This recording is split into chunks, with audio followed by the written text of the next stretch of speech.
He was fired for touching an alien child, but he saw the one thing that could save them. Jared Rowe pushed his maintenance cart through the bright, cold halls of the Astrobiogenics Research Nexus on Varela 9.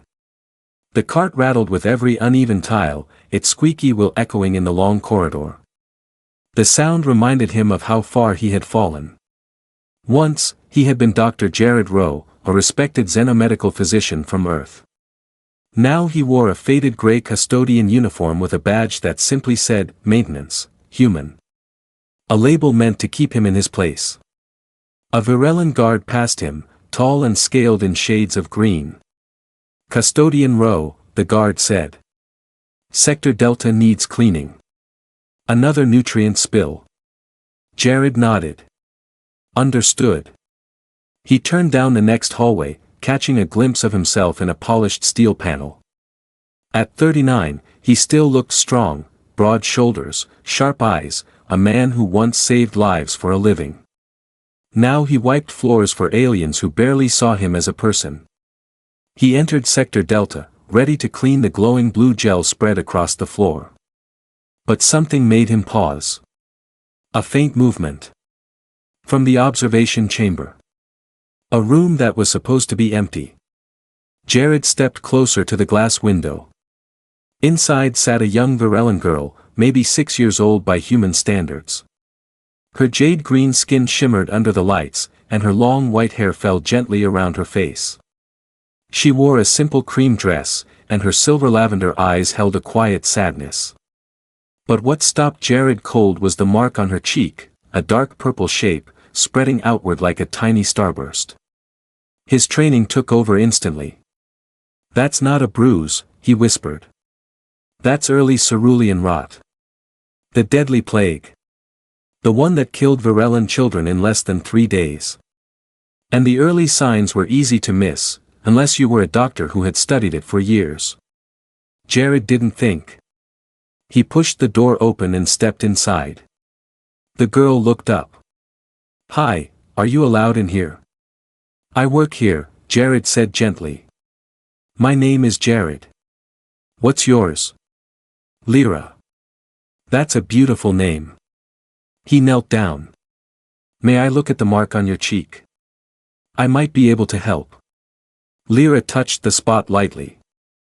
My mother says it's nothing. It started yesterday. Jared's heart tightened. Yesterday meant the infection was spreading fast. I used to be a doctor, he said softly. Please let me check it. She nodded. He placed 2 fingers near the edge of the mark. It was warm, too warm, and the texture was wrong. Everything pointed to the early stage of the plague. Before he could say more, the door slammed open behind him. A tall Varellan woman rushed in, her long white hair tied in a strict knot. Her emerald skin glowed with anger, and her sharp blue-gray eyes locked on Jared like weapons. Get away from my daughter. Jared stood slowly. Ma'am, please, your daughter is showing signs of. How dare you touch her, she snapped. You humans never learn your place. She grabbed Lyra's arm and pulled her close. 2 guards stepped into the doorway, hands on their stun rods. Security, the woman said coldly, remove this human from the facility. Permanently. Jared raised his hands.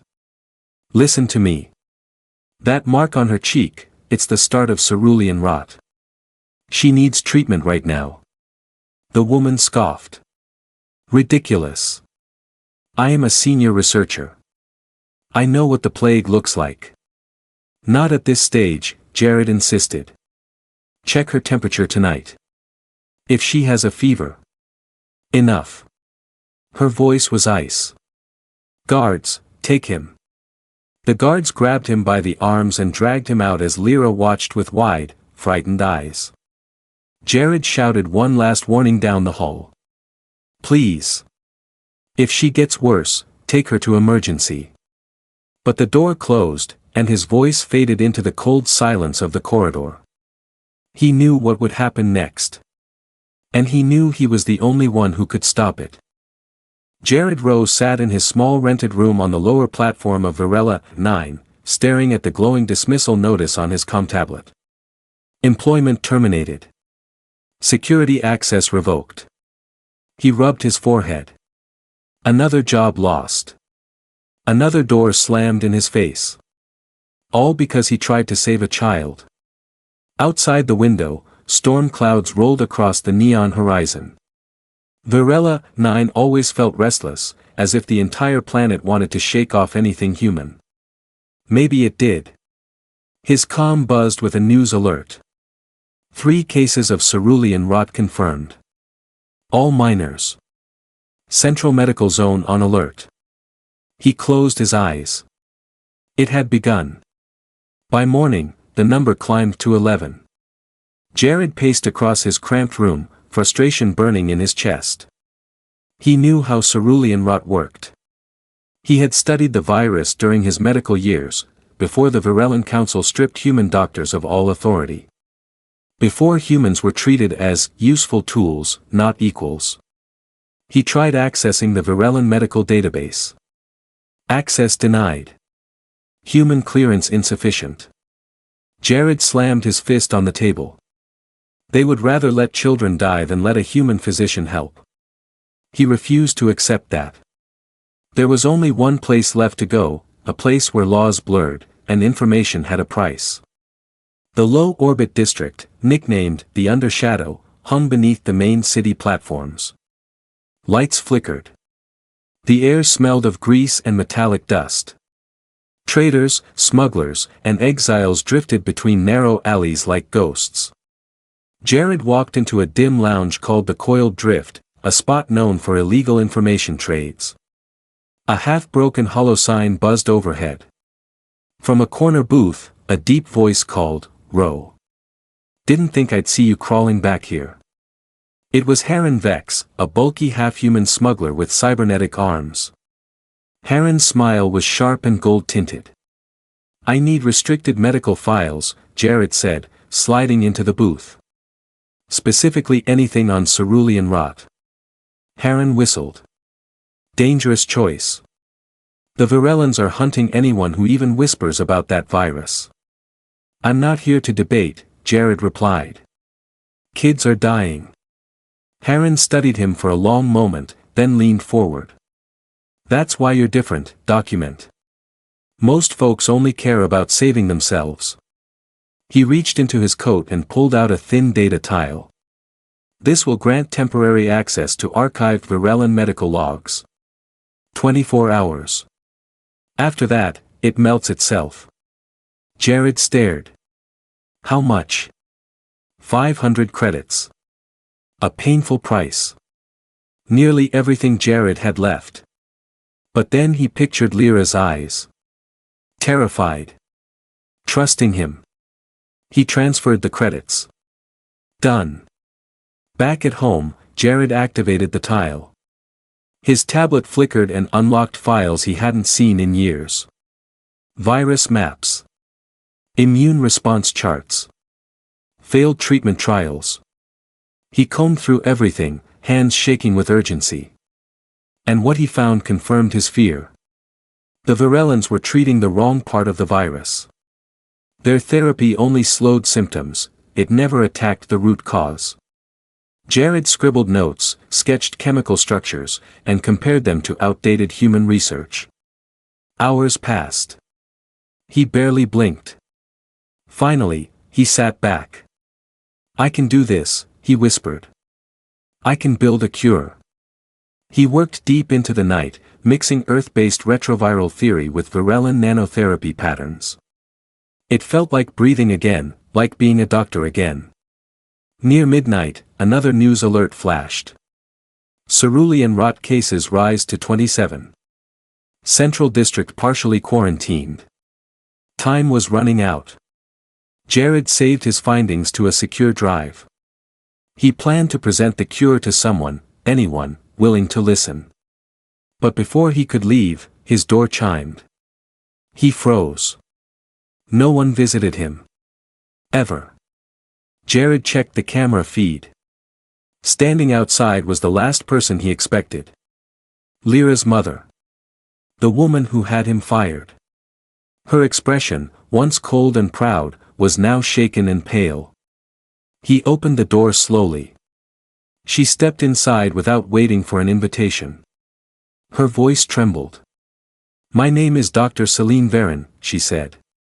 "And I need your help." Jared crossed his arms. "Your daughter?" Celine swallowed hard. "Her fever began 3 hours ago. The mark is spreading. The hospital treatments are failing." She looked away, ashamed. "I reviewed your history. You were an expert in human alien pathology. I should have listened." Bitterness rose in his throat. Too late for apologies. "It is not too late to save her," Celine said softly. "Please. I will do anything." Jared stared at her for a long moment. He remembered Lyra's frightened face. His anger melted. "Get me to her," he said. Celine exhaled in relief. And for the first time since losing his medical license, Jared felt purpose again. The Varellan Medical Citadel rose like a massive crystal tower above the city, glowing with soft blue light. Jared followed Dr. Celine Varin through a private staff entrance, his old medical instincts waking inside him. Every corridor smelled of antiseptic and panic. Every passing medic rushed by with tense eyes. Celine handed him a slim badge. "This grants temporary access. Anyone asks, you're a consultant from the outer colonies." Jared slipped it on. "And if they scan it?" "Then we run," Celine replied bluntly. They entered the pediatric wing. Alarms blinked red across multiple rooms. Hushed, fearful voices filled the air. Jared saw Varellan children lying pale in their beds, their jade-green skin dulled, their breathing weak. It reminded him why he used to love medicine. Even across alien borders, suffering looked the same. Celine stopped at a door. "She's inside." Lyra lay on a hoverbed, completely still except for slow breaths. The purple star-shaped mark had spread down her cheek and neck like cracked stone. Her eyes fluttered open at the sound of footsteps. "You came back," she whispered. Jared forced a gentle smile. "Of course I did." He checked her vitals. Her fever was dangerously high. "She has less time than I hoped," he murmured. Celine's voice cracked. "Can your research help her?" "Yes," Jared said. "But not if I can't work." Before he could say more, a stern voice rose behind them. "What is the human doing in here?"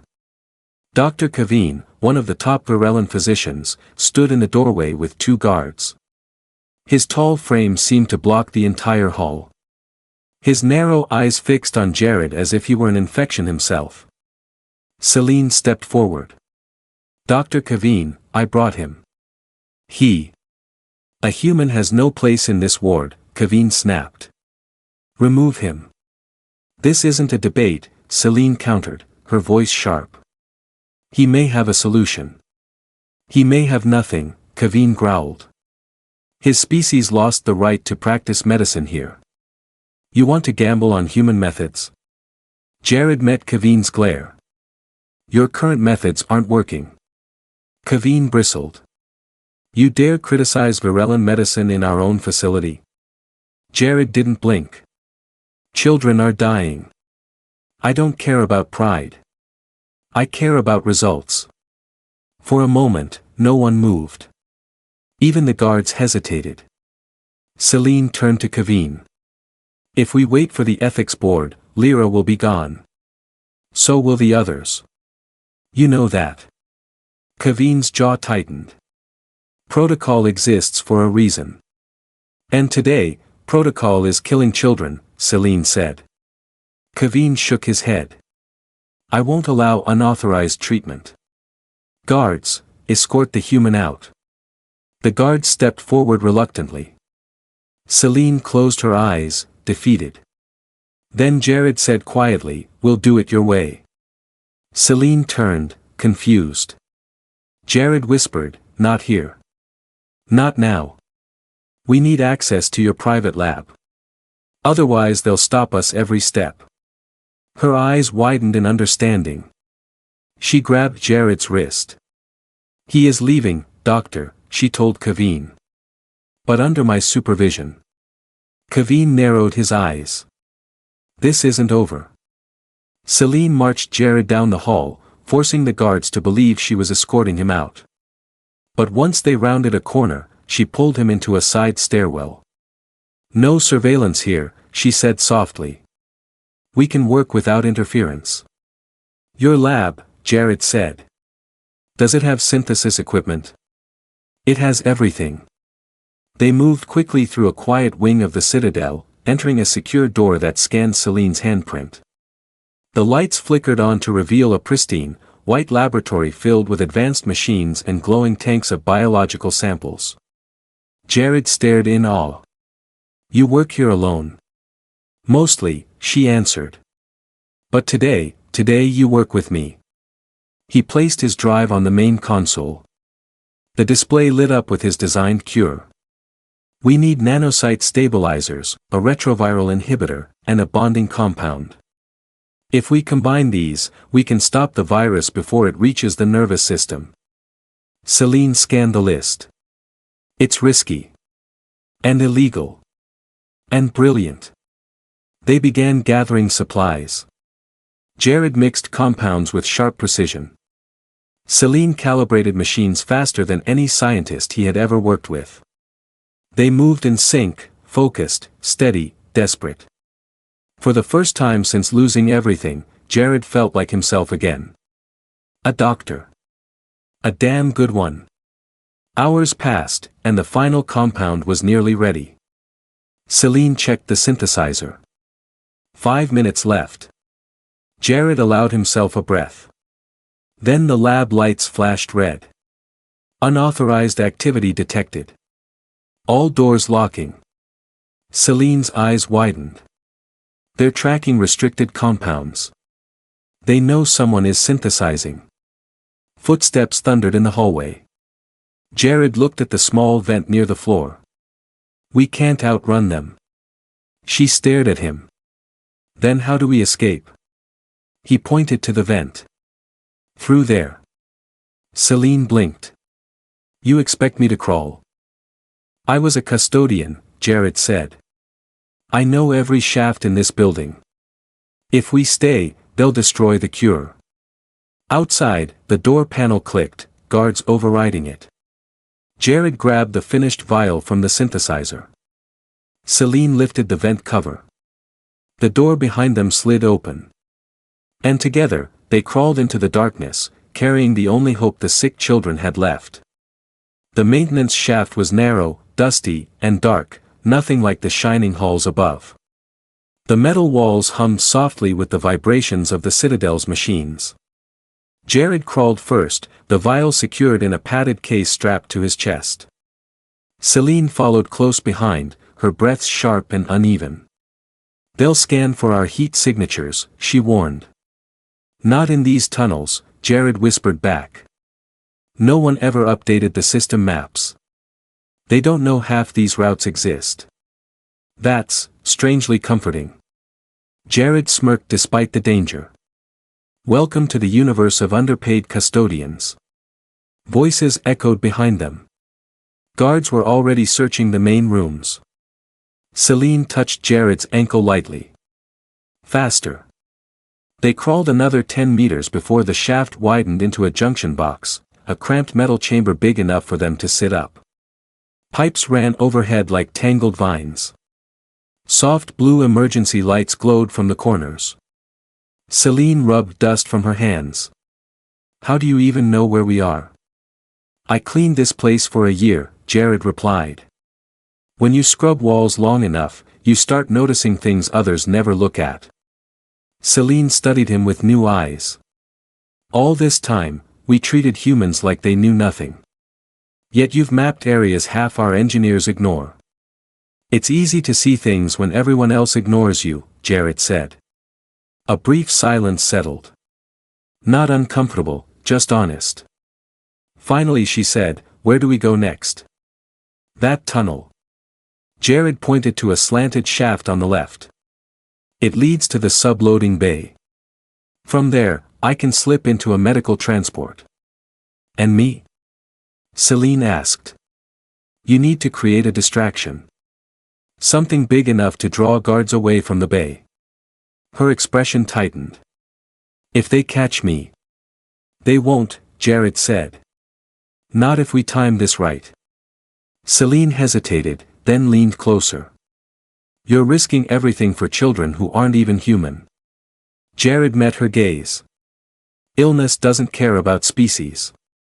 Neither should doctors. Her breath caught slightly. Then, surprising both of them, she rested her hand on his cheek, a small, trembling gesture. Thank you, she whispered. Before he could respond, a distant clang echoed through the shaft. They're opening panels, Jared said. We need to move. Celine nodded. But before crawling into her tunnel, she caught his wrist. If something happens to me, save Lyra. Promise me. Jared squeezed her hand. I give you my word. Something unspoken passed between them, trust built from crisis and fear. Celine's fingers lingered a moment too long before she pulled away and crawled into her tunnel. Jared waited until her footsteps faintly disappeared. Then he slid into the slanted shaft, guiding himself downward through steep twists. Dust coated his clothes. His knees ached. His heart pounded from more than just the cramped space. He reached a drop vent that opened above the subloading bay. Jared peered through. 2 supply drones hovered, loading crates into an automated medical shuttle. Guard patrols stood near the main entrance. Then, a blaring alarm erupted from the opposite side of the citadel. Red lights flashed. Guards shouted. Environmental breach. Lab Wing C. Evacuate. Celine had done it. Most guards sprinted toward the alarm, leaving the bay nearly empty. Jared pushed the vent aside, lowered himself carefully onto a stack of crates, and dropped into a shadowed corner. He slipped behind the supply drones, avoiding their scanners. The shuttle doors opened automatically for the drones to enter. Jared dove inside just as the last crate rolled forward. The doors sealed behind him with a soft hiss. He crouched between 2 containers, holding the cure close. The shuttle lifted with a smooth jolt. Destination, Pediatric Isolation Ward. He finally exhaled. He made it.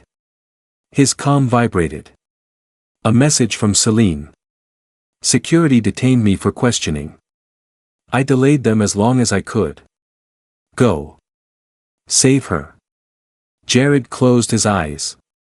Her message was short, but the meaning was clear. She had sacrificed her safety so he could finish the mission. He whispered to himself. I won't fail her. Or Lyra. Not now.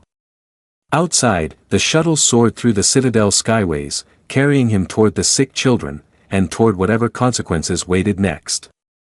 The medical shuttle landed with a soft metallic thud in the receiving bay of the Pediatric Isolation Wing. Jared waited until the unloading drones floated away before slipping out from behind the crates. The bay was chaotic, staff sprinting, alarms beeping, parents crying into their hands. The air felt heavy, thick with the fear of losing what mattered most. He adjusted the stolen technician coat around his shoulders and walked quickly, head bowed. Most workers were too distracted to look closely at him. That was his advantage now, humans were invisible here. When Jared reached the rear corridor of the ward, a familiar voice hissed, "You shouldn't be here." He turned to see Minya, a young Varellan medic he'd seen earlier in the citadel. Her green skin was pale with exhaustion. She held a tablet against her chest like a shield. "I have a cure," Jared whispered. "I need access to the children." Minya's expression cracked. "My daughter is in room 7. She can barely breathe." "If you're lying." "I'm not lying," Jared said, and let the vial's glowing liquid speak for him. Minya stared at it, then at him. "Follow me." Quickly.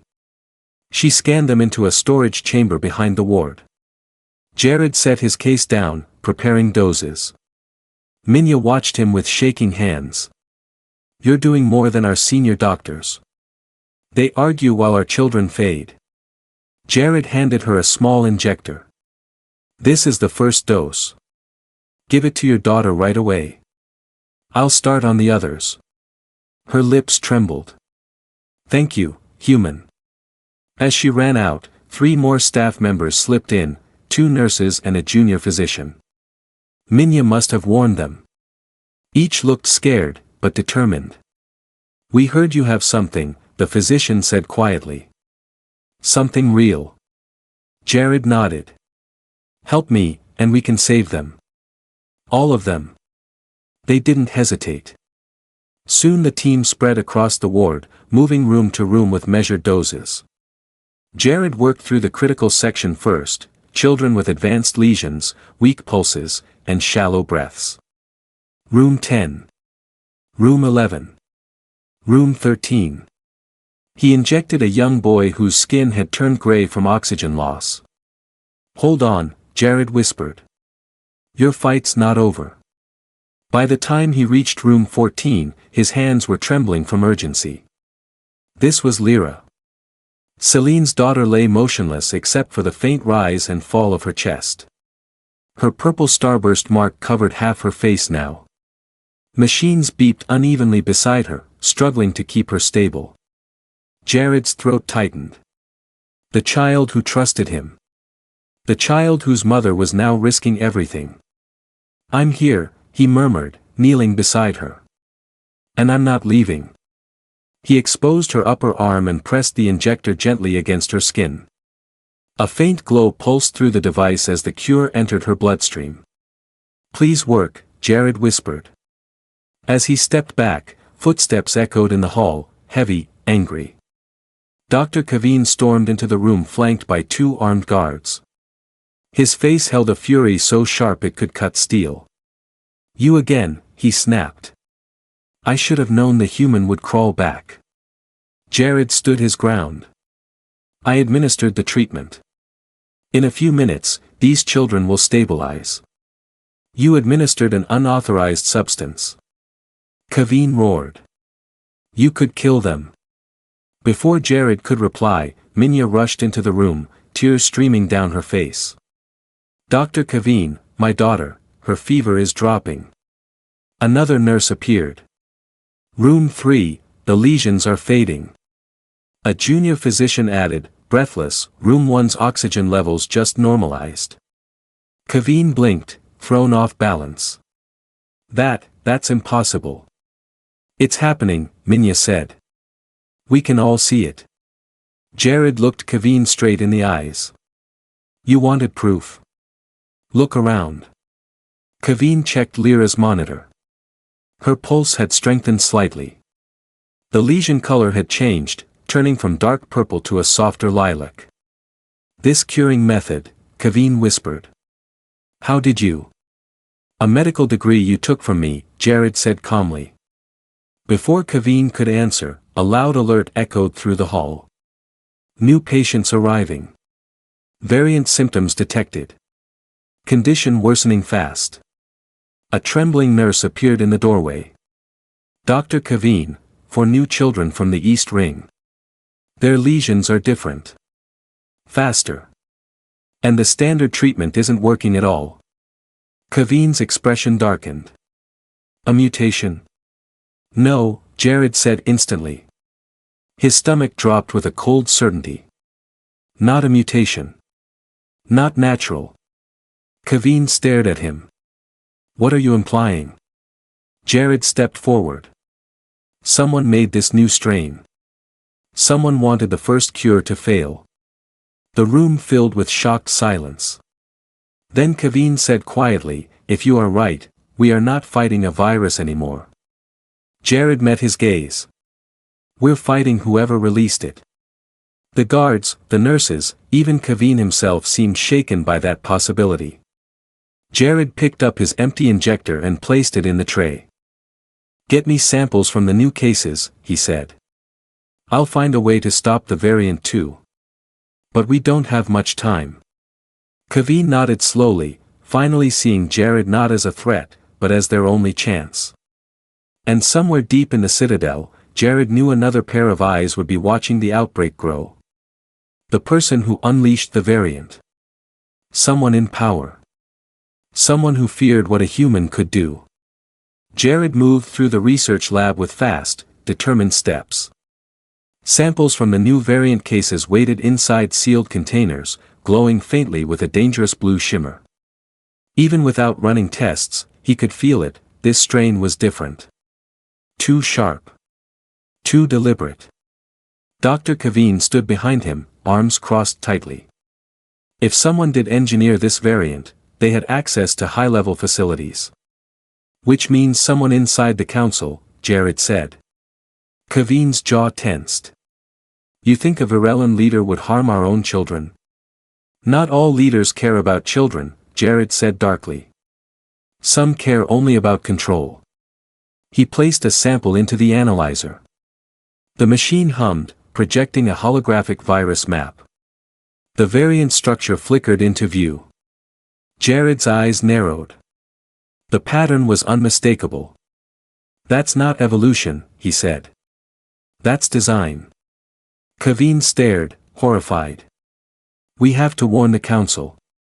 Not yet, Jared replied. If the person responsible finds out, they'll destroy any evidence, including the children. Before Kaveen could respond, the lab doors slid open. A tall figure stepped inside, his emerald armor polished, his expression tight with authority. Counselor Riven, head of the Sovereign Purity Council. Jared felt every muscle in his body tense. Riven's cold eyes swept the room. I heard rumors that a human is manipulating our medical systems again. Imagine my surprise to find those rumors true. Kaveen stiffened. Counselor, Jared is helping the children. Without him. Enough, Riven said sharply. Children die every season. It is tragic, but natural. Jared stepped forward. This variant isn't natural. Riven's gaze sharpened. And what makes a human janitor qualified to speak about Virellan virology? The fact that I recognized your engineered virus the moment I saw it. Silence crashed over the room. Kaveen stared between them, realization slowly dawning. You created this variant. Riven folded his hands behind his back. Our people have grown too soft. Reliant on alien influence. A crisis reminds citizens why we must keep species separated. You infected children to make a political point, Jared said, disgust twisting in his stomach. Riven sighed as if Jared were being dramatic. Their sickness ensures our future. A future without humans meddling in Virellan affairs. He raised his hand. 4 armored guards entered behind him, stun rifles drawn. Arrest the human, Riven ordered. And destroy whatever treatment he has created. Kaveen stepped between them. Counselor, the children are improving under his care. A temporary illusion, Riven said. And a dangerous one. Jared glanced toward the data drive lying near the analyzer, the only record of the variant cure formula. If Riven destroyed it, dozens of children would die. The guards approached. Jared's calm pinged suddenly. A message flashed across the screen. Broadcast live. Don't react. Celine. Riven smirked. Farewell, human. Your interference ends here. And then Celine's voice echoed through every speaker in the facility. Citizens of Virella, 9, listen carefully. Riven froze. The lab screens flickered, then switched to Celine's image. She stood before a council podium, eyes blazing with fury. I present undeniable evidence that the variant plague was not an accident, she declared. It was engineered. Released deliberately. And the one responsible stands among your leaders.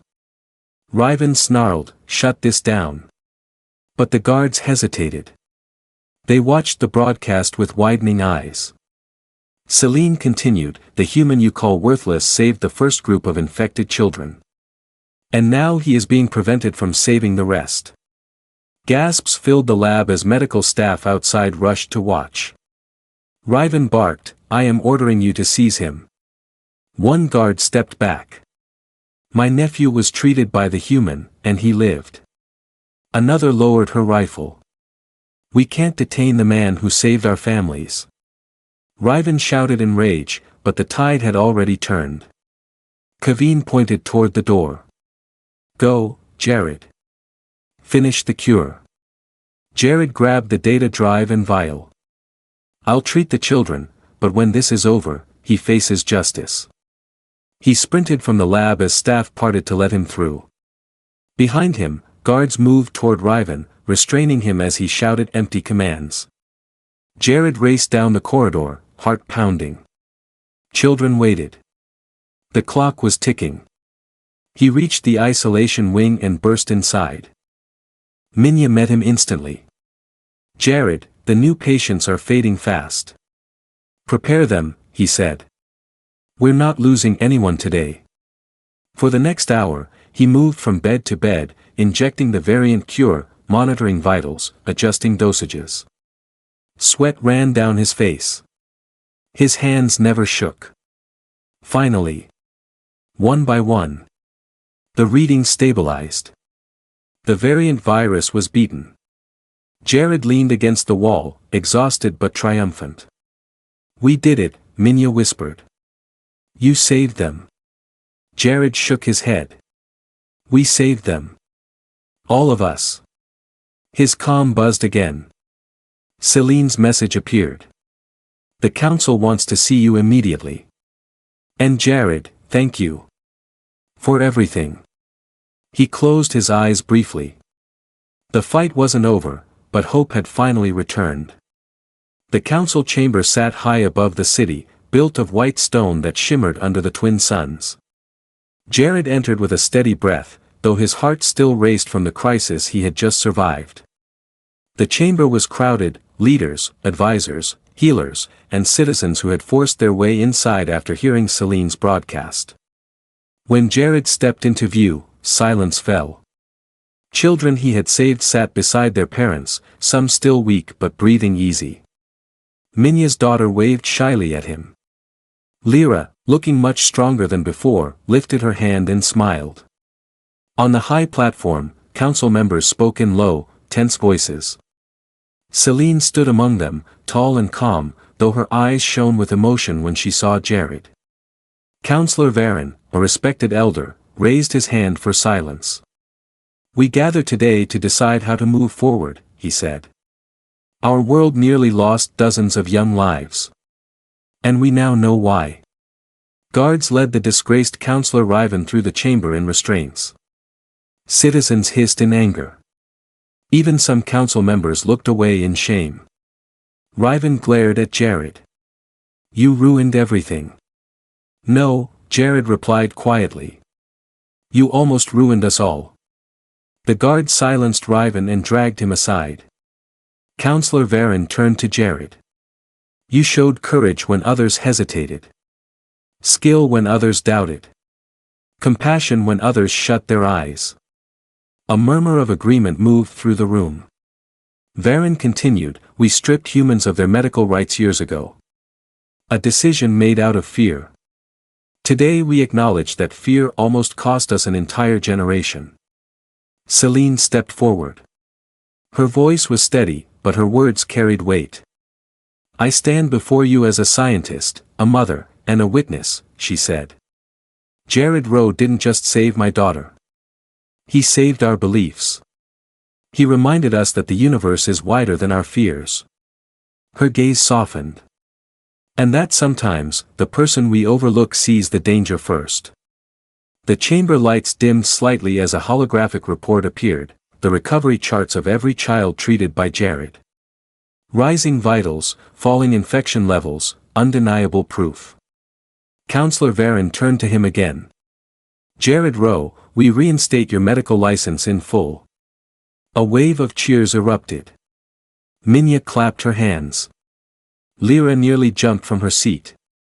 Even Kaveen nodded with humble respect. But Varen wasn't finished. We also appoint you as director of the newly formed Interspecies Medical Unity Institute, the first of its kind. Gasps filled the room. Jared blinked. Director? Are you sure? Celine stepped beside him and whispered, "You deserve it." Jared lifted his head. "I'll accept, but only if Dr. Celine Varin serves as co-director. We built this together." Celine froze, stunned. Then her lips curved in a slow, warm smile. Varin nodded. "Agreed." The chamber erupted into applause again, louder this time, full of pride instead of fear. But Celine wasn't finished. She took Jared's hand in front of everyone, an intimate gesture virulence rarely displayed in public. The entire room noticed. "There is one more matter," she said softly. She placed Jared's hand gently over her abdomen. "At dawn today, I received medical confirmation. I am carrying a child." A hush fell instantly, not from shock, but waiting for the meaning. "A child conceived between a human and a virelin," Celine continued. "The first in recorded history." The crowd inhaled sharply. Jared's eyes widened. "That's real?" he whispered. Celine nodded, emotion filling her gaze. "Very real." Counselor Varin steadied himself on his staff. "This is unprecedented. But perhaps fitting. A new life, born from cooperation rather than division." Some citizens cried. Others bowed. Many stared in awe. Jared felt the weight of the moment settle over him, not as a burden, but as a spark of something bright. Hope. Lyra ran forward, hugging his leg. "Does this mean I get to be a big sister?" Jared felt his throat tighten. "Yes, Lyra. It does." Celine knelt beside her. "Our family begins now." Later that evening, Jared stood with Celine and Lyra on a terrace overlooking the glowing city. The sky was calm, for the first time in days. The air tasted new. Celine leaned against him. "I never imagined my world changing this way." "Neither did I," Jared said. "I was just trying to help one sick girl." Celine smiled. "Sometimes one act becomes the bridge between two worlds." He looked out over the horizon. Children healed. Corruption exposed. A new institute rising. A child on the way. A second chance at purpose. For the first time, Jared said softly, "I feel like I belong somewhere." Celine turned his face toward hers. "You don't just belong. You changed us." He kissed her, slow and certain. Behind them, Lyra tugged his sleeve. "Hey! Don't forget me." They laughed, all three of them, as the twin suns set and the first stars appeared, stars that now held a future far brighter than the days before. A future built by a human who noticed what no one else did. And dared to act.